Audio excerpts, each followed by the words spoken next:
Está por comenzar Dosis Filosóficas. Sintoniza el 1180 de amplitud modulada.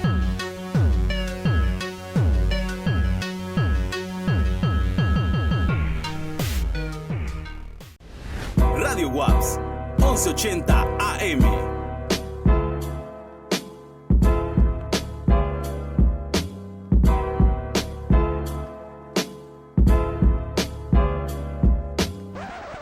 Hola, buenas tardes, bienvenido a este subprograma Dosis Filosófica. Esta es la primera parte de nuestro programa que se titula Senderismo Filosófico. Ha sido partido en dos partes porque nuestro invitado, profesor Humberto, se la rifó prácticamente y duró mucho el programa, duró más de una hora y tenemos máximo 50 minutos y se nos hizo una lástima para cortarlo a la mitad, así que corta escena, así que vamos a dividir este programa en dos secciones. Muy buenas tardes, tengan todos ustedes bienvenidos a este su programa Dosis Filosóficas. Les estamos saludando no desde cabina universitaria, como ustedes ya saben, sino desde algún lugar de este bello puerto de cuyo nombre no me puedo acordar. Mi nombre es Arely López y estoy fascinada con el tema, el invitado y quienes nos acompañan el día de hoy, comenzando por ustedes que están en su casa y continuando con mis compañeras y mi compañero en cabina. Buenas tardes, chicas. Hola, buenas tardes. Yo soy Claudia y aquí está Charinés también acompañándonos el día de hoy. Oh. Hola, buenas tardes. Mi nombre es Ana Paula y es un gusto estar aquí nuevamente. Y mi nombre es José León. Sea bienvenido y bienvenida a este programa de Dosis Filosóficas. Muy bien, pues bueno, tenemos como invitado especial para nuestro tema del día de hoy, que es senderismo filosófico, nada más y nada menos que al especialista, al doctor Humberto González Galván. Él es profesor investigador de tiempo completo en nuestra casa máxima de estudios, nuestra alma mater, la Universidad Autónoma de Baja California Sur, y además de esto es un generoso colega. Estamos muy agradecidas y muy agradecidos de que esté compartiendo con nosotros este día, este tema tan interesante y tan original que es senderismo filosófico. Para aprovechar al máximo el tiempo, nos gustaría que después de que usted salude al público, hiciéramos el planteamiento de la dinámica. ¿Cómo está, Humberto? Buenas tardes. Muy bien. Estoy bien, gracias. Espero que ustedes también y me da gusto verlos por este medio, a reserva de los que no nos podemos ver de momento de otra manera, aunque luego nos las arreglamos para hacerlo, ¿verdad, Claudia? Y me da gusto ver a Ana Paola también, que pues estaba en Monterrey, ha de estar de vacaciones aquí, y pues a Arely, que le digo, y a José León también. Me da gusto saludarlos, muchachos, y gracias por la invitación.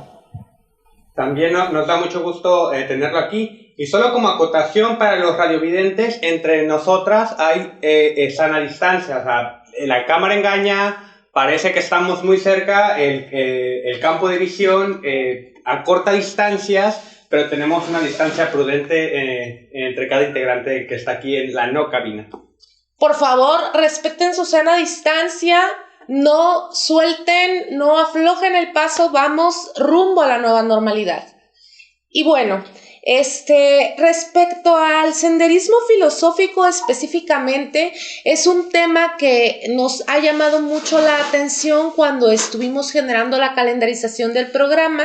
Hasta donde entiendo, Claudia Estela, tú participas de una asignatura con este nombre, ¿no? Que el doctor Humberto tiene a bien impartir en nuestra universidad, y entonces desde la nomenclatura misma llama mucho la atención. Entonces consideramos que era bastante necesario que primero habláramos del viaje en general. Si usted estuvo con nosotros la semana pasada, puede notar que en nuestro programa pasado hablamos sobre el viaje, y este programa específicamente vamos a hablar con nuestro especialista sobre el senderismo filosófico. La dinámica que le propusimos es la siguiente. Nosotros tuvimos una junta de trabajo donde realizamos una serie de preguntas, ¿no? De preguntas sugeridas para el doctor Humberto, y entonces las enunciaremos a continuación para que usted pueda escucharlas desde casita, y a partir de enunciarlas todas, no vamos a ir pregunta, respuesta, sino vamos a leer la serie de preguntas, y con base en eso vamos a generar un diálogo, muy a propósito con el núcleo mismo, con la naturaleza misma de las prácticas filosóficas, incluido el senderismo filosófico. Entonces, bueno, sin más preámbulos, les voy a leer la batería de preguntas. Dice: ¿qué es lo propio del senderismo filosófico? Es decir, su diferencia específica respecto a otras prácticas filosóficas. ¿Qué hace filosófico al senderismo? ¿Qué facultades atiende? ¿Qué habilidades y destrezas promueve? ¿Cuáles son sus necesidades y problemáticas? ¿Por qué considera el senderismo filosófico una buena opción para introducirse al pensamiento filosófico? ¿Qué hace el senderismo filosófico que la academia no? El senderismo filosófico es una actividad parecida a la que realizaban los peripatéticos. ¿Qué otros filósofos han practicado esta actividad? Y finalmente, dice, esta es una pregunta un poquito larga, pero creo que vale mucho la pena. Planteamiento: el viaje y el senderismo suelen ser vistos como una vía de escape, en el sentido de que a través de ellos podemos alejarnos y olvidar los problemas de la cotidianeidad. Pero al ser adjetivado como filosófico, el senderismo invita a replantearnos desde otra perspectiva. ¿Será una forma de escape o más bien una forma de encuentro? Esas son las preguntas que lanzamos al aire y de las cuales creemos que podemos tener un diálogo muy enriquecedor con usted, doctor Humberto. Ok. ¿Empiezo a hacer comentarios? Como usted guste. Bueno, primero un aspecto técnico. En varias ocasiones se congeló su imagen de ustedes y la voz también se cortó. Espero que no pase con lo que voy a estar diciendo, y si no, pues me avisan, ¿verdad? En primer lugar, me encanta mucho lo que está sucediendo, porque pareciera que estamos poniendo los bueyes detrás de la carreta, y ahorita les digo por qué. Van a iniciar el periodo de exámenes, ¿verdad? En unas semanas termina el semestre y hay exámenes virtuales. Entonces, pues los exámenes, uno entiende, el profesor aplica exámenes a sus estudiantes. Yo en lo personal no aplico exámenes porque creo que es una práctica que pues para las humanidades y la filosofía en particular no es la más apropiada. Hay otras.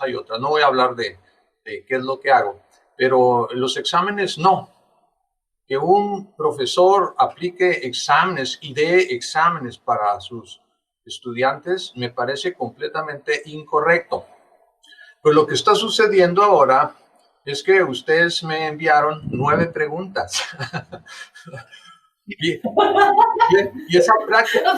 esa práctica sí me gusta. Es decir, que los estudiantes generen preguntas al final del semestre para sus profesores. Eso sí tiene mucho sentido. Porque, pues ya lo dijeron, ¿verdad? Yo actualmente estoy también dando un curso optativo en filosofía que se llama Senderismo Filosófico, y estamos a fin de semestre y esas preguntas que me hicieron son muy buenas preguntas para mí. Me hacen retomar todo lo que busco en el curso y esa sí tiene sentido. Entonces, parecería que estamos poniendo los bueyes detrás de la carreta porque normalmente es al revés. Sin embargo, en este caso, por las razones que dije, funciona mejor así. En este caso sí está bien, pues no profundizo en la metáfora porque me puede llevar a complicaciones. Tómelo como un ajuste de cuenta. ¡Ay, qué mañoso! Bueno, miren, como sí me apliqué, y aunque hace rato me enviaron las preguntas, las contesté por escrito para hacer esto más fluido, porque a lo mejor después va a venir el diálogo más interesante. Voy a contestar las preguntas sin detenerme mucho en ello. Ya después ustedes vayan tomando notas si quieren y luego profundizamos en cualquiera de ellas. Entonces, no sé si me vaya a ver raro, por eso puse caballos atrás, porque aquí tengo mi examen, por decirlo así, ¿no? Las 9 preguntas resueltas, contestadas, y se las voy a leer, ¿eh? Entonces, ahí va. La primera es, ¿qué es lo propio del senderismo filosófico? Su diferencia específica respecto a otras prácticas filosóficas. Respuesta. Lo propio del senderismo es explorar la idea de homo viator, junto a otras especificaciones genéricas como homo sapiens, homo faber, homo ludens. Y agrego que en esta pluralidad lo que se esconde es una base ontológica 2 de Alain Badiou. Quiero decir, no es que homo viator, o sea, que que esta caracterización sustantiva de los seres humanos sea superior a Sapiens o a Faber o a Ludens, o sea, a los seres humanos que piensan, que juegan, que fabrican cosas, sino que junto a ellas caracteriza el pluralismo que nos constituye como seres humanos. Y aunque parezca misterioso, pues esto esconde una base ontológica 2, que es la que desarrolla un filósofo vivo francés, se llama Alain Badiou. Luego, 2. ¿Qué hace filosófico al senderismo? Y, de manera sencilla, lo que lo hace filosófico es reflexionar la experiencia del camino. Eso lo hace filosófico. Es tomar al camino y al caminante como objetos a ser reflexionados. Eso lo hace filosófico. ¿Qué facultades atiende el senderismo filosófico? Es decir, ¿qué habilidades y destrezas promueve? Aquí voy a empezar a introducir un elemento que va a estar presente en otras respuestas, que es el cuerpo. Y digo, como respuesta, además de atender al cuerpo y experimentar desde él y con él reflexiones de vida, en otro sentido, el senderismo filosófico promueve estados de ánimo que yo vinculo de manera directa a la creatividad del comienzo. Y esto lo pongo entre comillas porque luego me voy a referir en la última pregunta que hacen a este aspecto, la creatividad del comienzo. Pregunta 4. ¿Qué necesidades y problemáticas atiende el senderismo filosófico? Pienso que la respuesta dice, a todas las necesidades y problemáticas la atiende el senderismo filosófico, puesto que todas implican al cuerpo.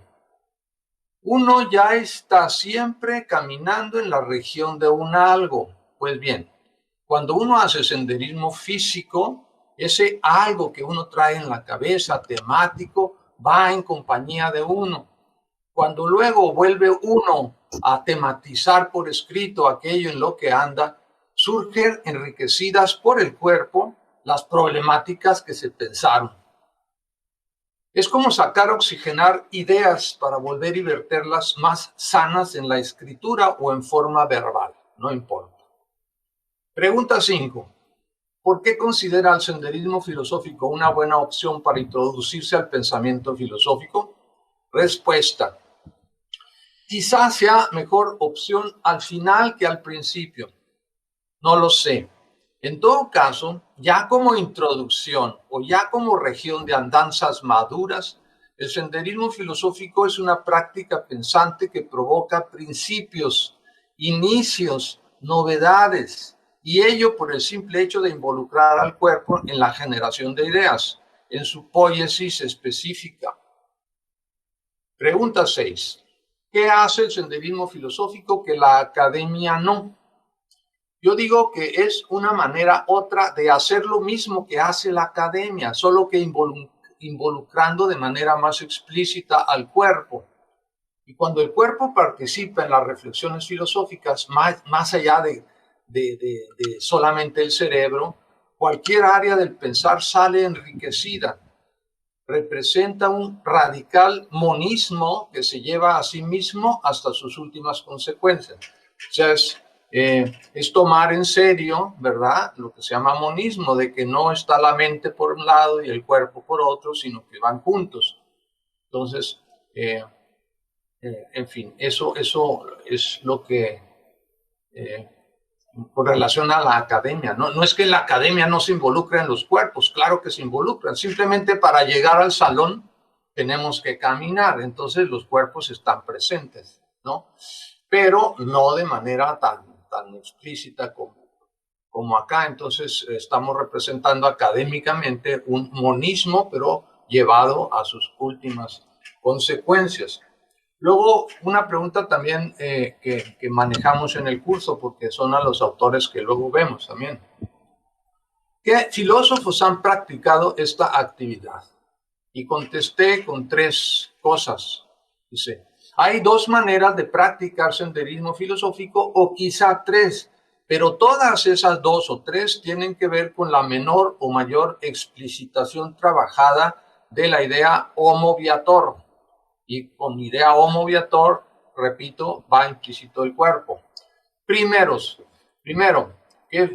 filósofos que han practicado esta actividad, aquellos filósofos que piensan con pies y cabeza al mismo tiempo. Ejemplos: Rousseau, Kant, Nietzsche, Thoreau, Machado y un largo etcétera. Son muchos los que explícitamente hacen del camino, en su obra está presente, pues. Y otros filósofos son aquellos que tematizaron explícitamente al homo viator, sin ser ellos mismos grandes caminantes. Es decir, los que señalé anteriormente, o sea, Rousseau, Kant, Nietzsche, Thoreau, Machado, son caminantes, son grandes caminantes. Ellos a veces en su obra no está tan tematizado, algunos sí, pero lo que los caracteriza es que son grandes caminantes, caminan mucho. Y la segunda clase son aquellos que hablan del camino, hablan de homo viator, pero que ellos no son grandes caminantes. Ahí pongo a Gabriel Marcel, Gustavo Bueno y muchos otros. Y tercero, ¿qué filósofos han practicado esta actividad? Fíjense, practicado. Y yo digo que todos los demás, porque aquellos filósofos que ni tematizaron el asunto, ni practicaron el caminar como un pensar propio, se están todos los otros. Es un hecho que con esta idea de homo viator se está volviendo a hacer visible algo que se desdibujó mucho en el pasado reciente y no tan reciente, que es el que no se puede pensar sin el cuerpo. Y bueno, en ese sentido, todos los filósofos, como son pensadores, tienen cuerpo. Y por lo tanto, todos están practicando la actividad de senderismo filosófico, pero sin darse cuenta. Esa tercera, repito, está muy sofisticada, ¿no? Pero esa fue mi respuesta. Luego, esta también está curiosa. Muy bien, me pareció. el senderismo filosófico es una actividad parecida a la que realizaban los peripatéticos? Y mi respuesta es sí y no. Sí, porque los peripatéticos traspasaban las puertas del liceo aristotélico, acuérdense que pues, era una práctica de Aristóteles, para seguir a su maestro en sus pláticas reflexivas, ¿no?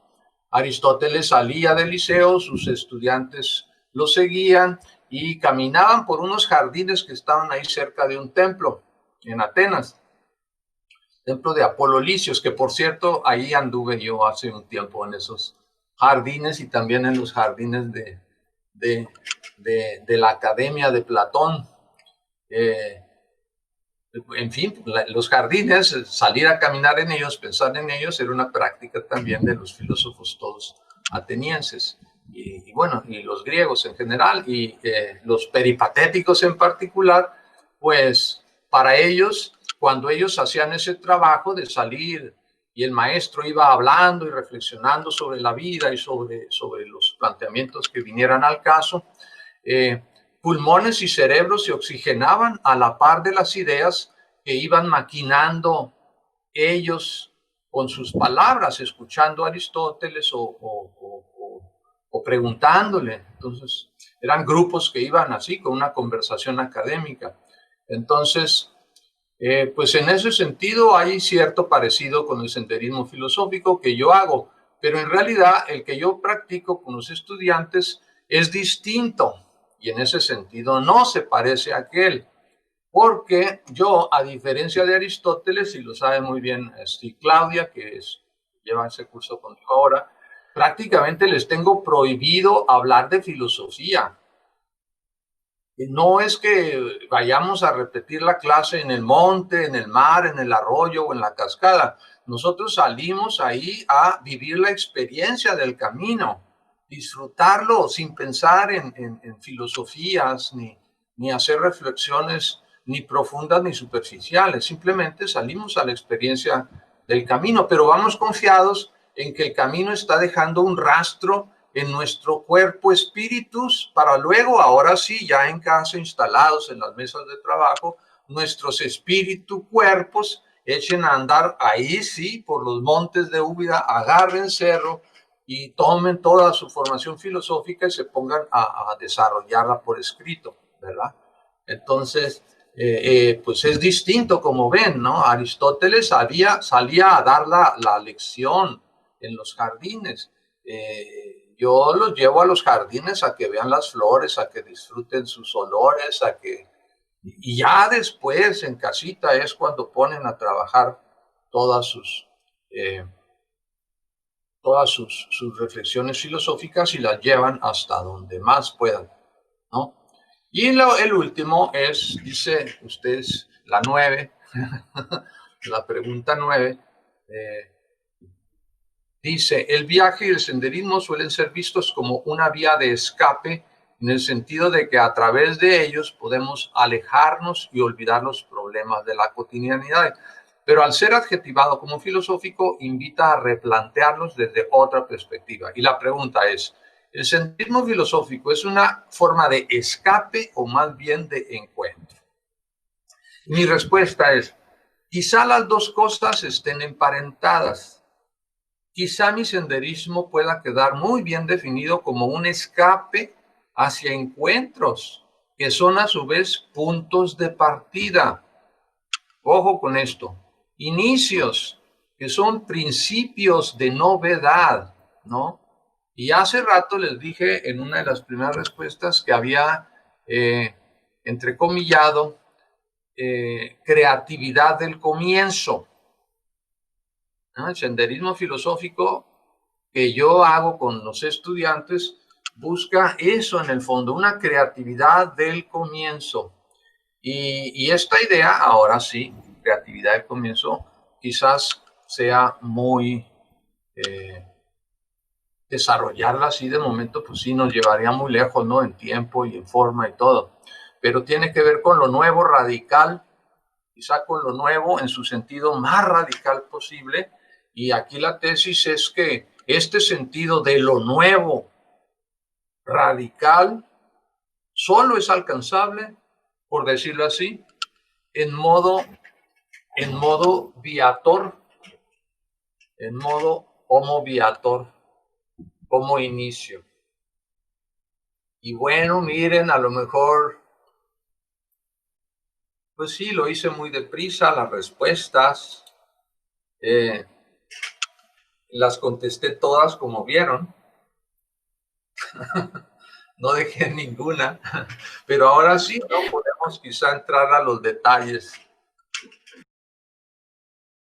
Híjole, pues muchísimas gracias porque además pareciera que involuntariamente se contagió del espíritu del programa, porque estos chicos siempre hacen su tarea, ¿no? Y nosotros aquí en el programa le decimos hacer la tarea, a corresponder justo, indagando sobre las temáticas que ellos mismos y yo, ambos, bueno, todas y todos aquí como equipo, nosotros llegamos al acuerdo, ¿no? De qué temas vamos a ir abordando. Entonces, el hacer nuestra tarea es corresponder a esas inquietudes a través de la preparación de los temas. Y pues es maravilloso que usted haya abierto boca con estas apuntes tan, valga la redundancia, puntuales, pues, tan precisos, tan sucintos respecto a la temática para de ahí ya poder pues mencionar la serie de inquietudes o de impactos que haya generado. Me gustaría saber si alguno de ustedes, chicas, chico, gustan comenzar a dialogar con el doctor. Yo sí, yo quiero hacer una acotación que a mí no me quedó del todo claro. En la quinta pregunta, sobre si el senderismo filosófico se puede proponer como una introducción al pensamiento filosófico, usted dice que no, sino al final. Pero ¿al final de qué? Esa es la duda que me quedó. Al final dijo a una madurez, pero ¿de qué? ¿De edad?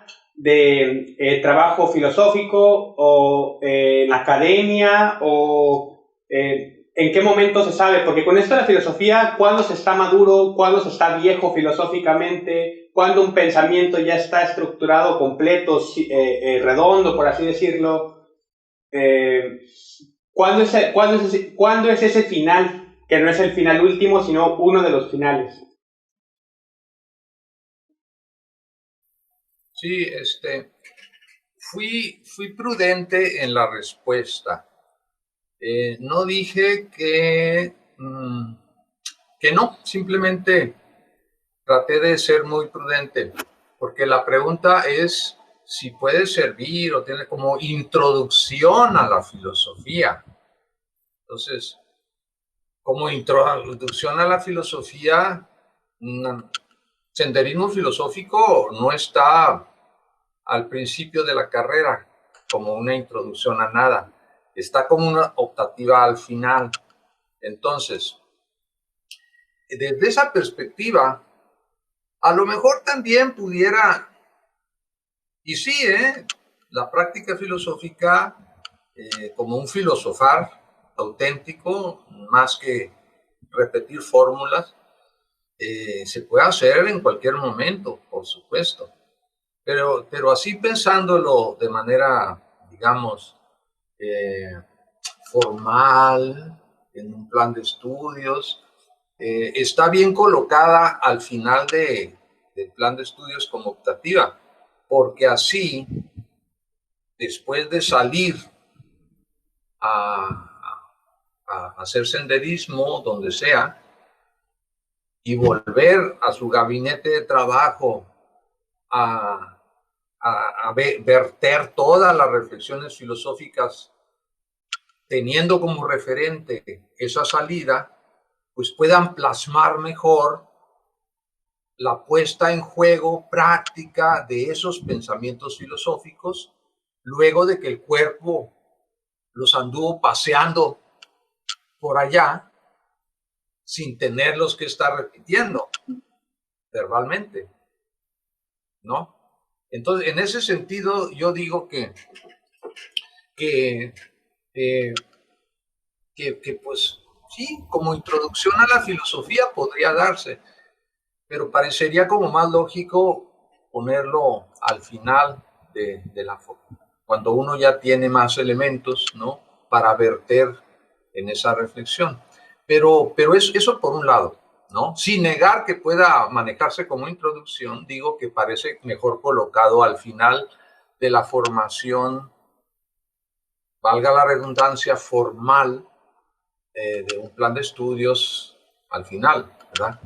Pero por otro lado, y para mí eso es lo más importante, independientemente de que esté al principio o al final de la malla curricular, ¿verdad? Independientemente de eso, para mí, como digo en la respuesta, es una práctica pensante. El senderismo es una práctica pensante que provoca principios, que provoca inicios, que provoca novedades.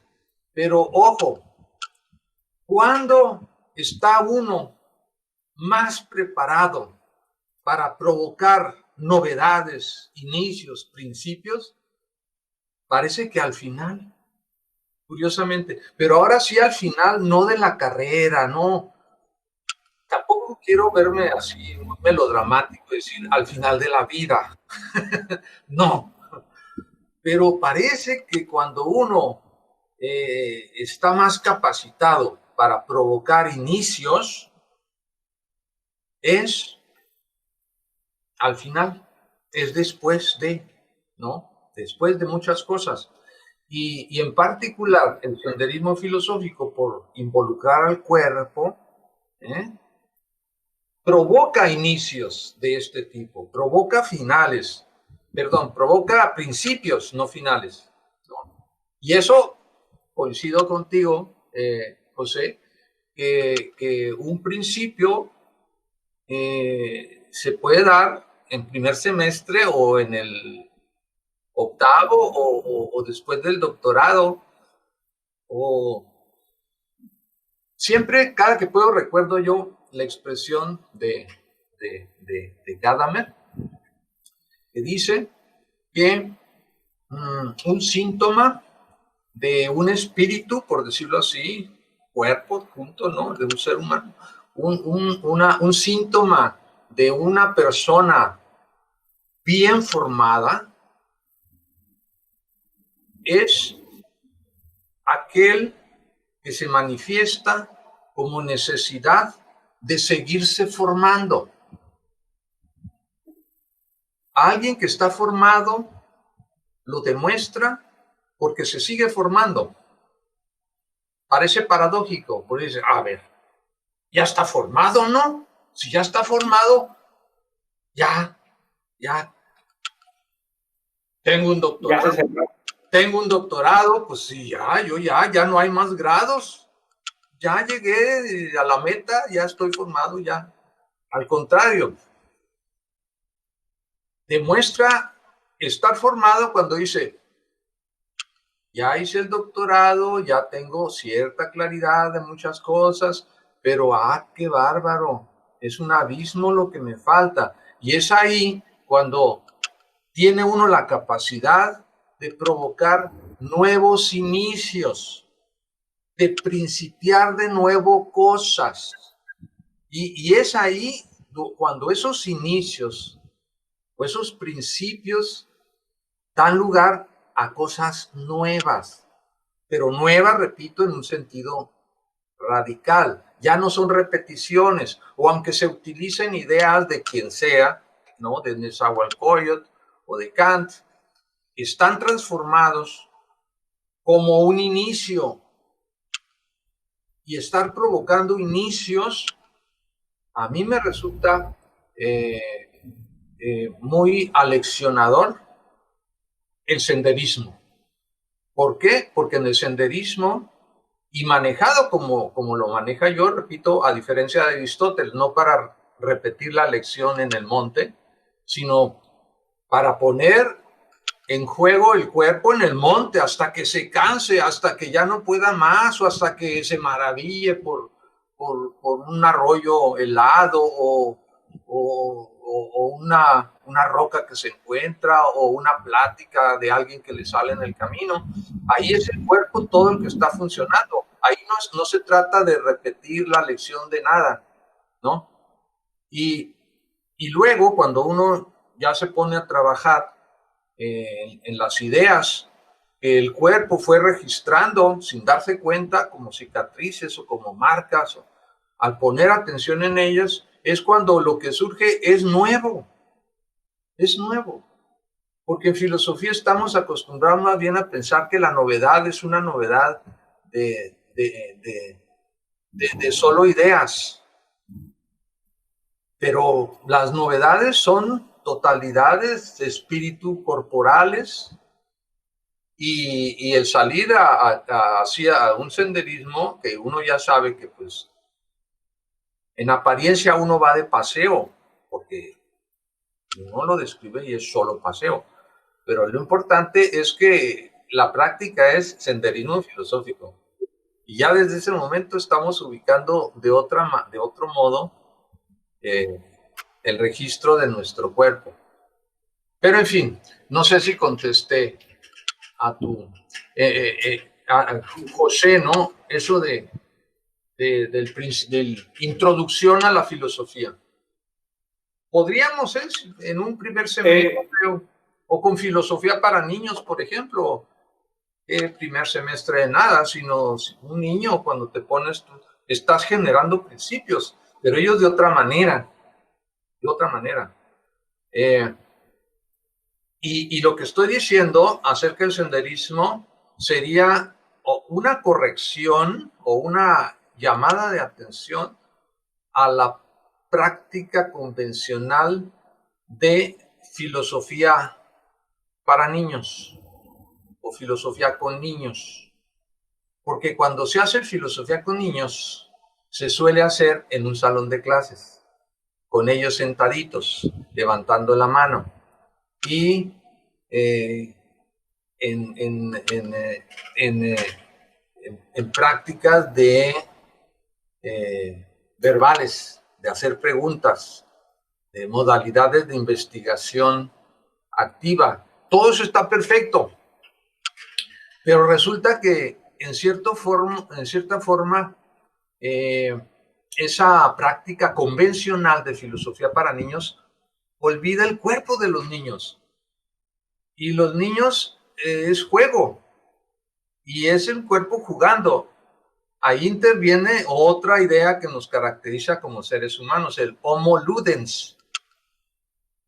Y por eso yo digo que cuando yo resalto homo viator, es decir, los seres humanos somos seres humanos porque nos define la vagancia, el caminar, el estar de paso, el ir. No quiero decir que esto que acabo de decir es superior al juego, porque también somos seres humanos que juegan, y el juego es muy importante para los seres humanos. Entonces, homo ludens, homo viator, homo sapiens, claro, pensamos, ¿no? O faber, ¿no? De hacer instrumentos, herramientas, y pues, todo eso nos caracteriza. O sea, a los seres humanos no nos caracteriza una sola cualidad, sino muchas. Son muchas. Y desde la filosofía, pues yo pienso que no se trata de quedarnos con una sola, sino ver cómo interactúan unas con otras. Y en el caso de los niños, ellos por su propia naturaleza están ubicados en una realidad de juego, de cuerpos que juegan. Y cuando se hace filosofía con niños, eso como que se olvida un poco, ¿eh? La práctica en sí es muy buena, lo que se hace en estas dinámicas de comunicación, investigación. Diálogos socráticos funcionan perfecto, pero se olvida un poco el cuerpo. Entonces la crítica que yo hago no solo se ubica en las universidades, sino en todos los niveles educativos, porque en todos los niveles educativos, en todos los episodios de nuestra vida, ya para salir de los ámbitos académicos, continuamente estamos iniciando cosas, y muchas veces creemos que las estamos iniciando cuando en realidad estamos repitiendo. repitiendo cosas. Y esta voluntad o conocimiento de inicio, voluntad de inicio, que es la antesala de lo nuevo, se propicia más cuando el cuerpo interviene. Y la única novedad del senderismo filosófico es hacer intervenir al cuerpo en el pensamiento. Muchas gracias por escucharnos en este programa. Este es el final de la primera parte. Los esperamos el próximo jueves para la segunda parte de Senderismo Filosófico. ¡Se va a poner re bueno! Nos vemos. Radio WAPS 1180 AM.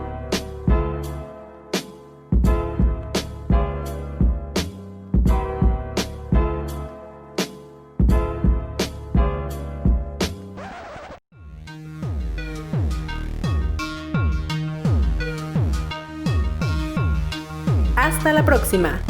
Esto fue Dosis Filosóficas. Gracias por sintonizar el 1180 de amplitud modulada.